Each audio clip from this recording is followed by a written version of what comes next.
Hi everyone, here's what's bothering me today.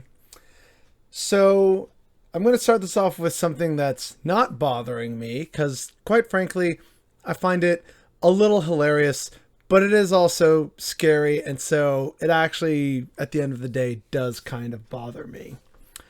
So, yesterday or last night, depending where you are in the world, there was a lot of let's say chatter going on over on Parler where the get over it you lost crowd was having a really difficult time accepting the results of the Supreme Court.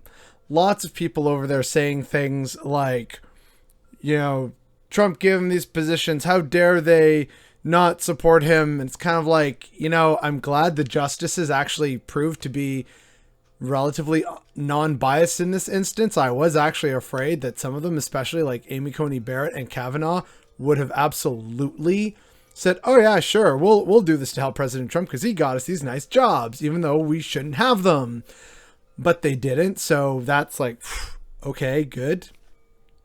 But a lot of people seem to think that these people owed their loyalty and these judges owe their loyalty to Trump the same way they do.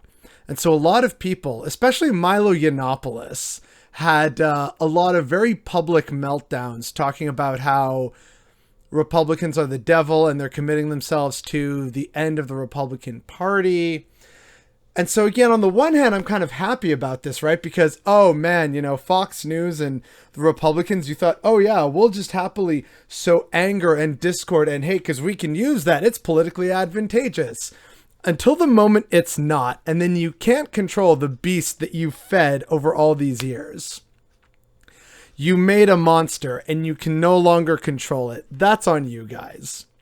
And so while a part of me is, quote unquote, happy to just see all this unravel and unfold, it's also really scary because now you have people openly suggesting on Parler to string up, hang, murder, shoot various judges, even those on the Supreme Court, to get rid of and murder senior Republican leadership, especially those that they feel did not behave appropriately for Trump loyalists. So that's actually really scary because this could potentially lead to a massive level of political violence, especially when you consider, and granted, I don't think, the FBI and the CIA probably look at these and think not many of these threats are actually credible. But there's a bunch of people also on Parler saying things like Timothy McVeigh was a hero. And for those who aren't American or don't know about the story, Timothy McVeigh is the most infamous white domestic terrorist in American history. He's the one who was responsible for the Oklahoma City bombing.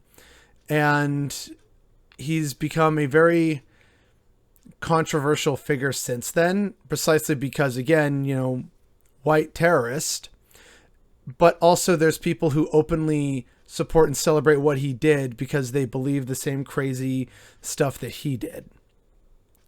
Now, with that in mind, these people are now starting to say, oh, we need, way more action and, can they stop 10,000 of us if we all become 10,000 Timothy McVeighs? And that's dangerous. That would put America on the precipice of having what Italy had to deal with in the 60s and 70s, which were known as the years of lead. I'm not particularly familiar with the years of lead myself, but to broadly sum up, it was a period of incredible violence from, physical street fights, kind of what we're seeing now, to actual shootouts happening between leftists, especially socialists and communists, against the far right and ultra conservative of Italian culture and various regions. It was a very long, protracted, and bloody campaign that resulted in hundreds, if not thousands, of Italians dead. I'd have to double check the number. But there were shootings, bombings, fights.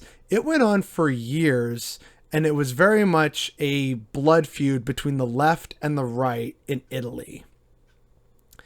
Now, again, with added context, this is happening during the Cold War, but think about where America is right now, and with the get over it, you lost crowd not having a good time, and with that same crowd starting to, put it out there openly onto their preferred social media safe space of Parler.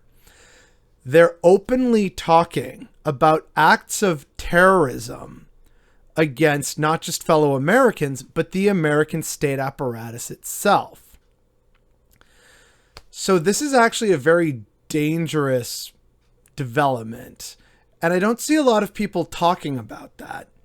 I see a lot of people, kind of doing what I did at the start of this, gleefully rejoicing in Republicans being targeted and booed and shamed, and just absolutely wild people losing it in comment section and saying the craziest things, and being unable to comprehend a loss. And people talking about open secession, that's another thing that's coming up, which is amazing, because I don't remember when, but I know I just said it offhand in a video months ago about, I wouldn't put it past some of these people to try and secede in a future American election if Trump doesn't win. I wouldn't put it past them, and here I am being proven absolutely right.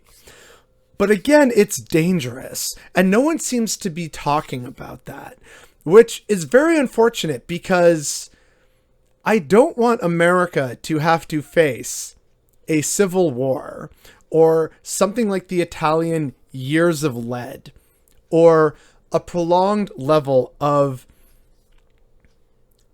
domestic terrorism and violence between political extremes. That's not good for anyone, and it isn't good for the nation or society as a whole.